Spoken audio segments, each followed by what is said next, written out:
Hi, I'm Bill. I've been working at TAFE for 17 years now, and I'm one of the guys who deliver the Year 1 VETDSS Auto course for the secondary students, and I find I really enjoy it and gives people an opportunity to get a look at the course prior to becoming an apprentice. Basically, with the first year automotive, we go through a wide range of safety and environmental rules, and one of the good things about this course is the first 3 units they do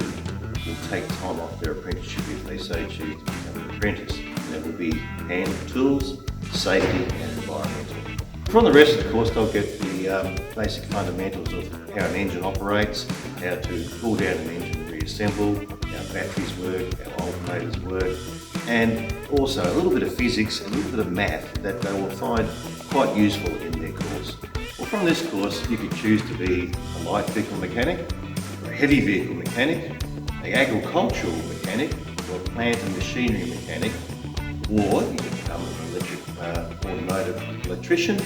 or you become a mechanical engineer. I think this course is an ideal opportunity for anyone who is considering to be a mechanic but not sure, who maybe has an interest at home on weekends with dad or on the farm, and likes to tinker with lawnmowers, whippersnippers, cars, trucks and motorcycles, etc. It gives them a chance and an opportunity to find out whether this is actually the career path they want, or is it just a hobby they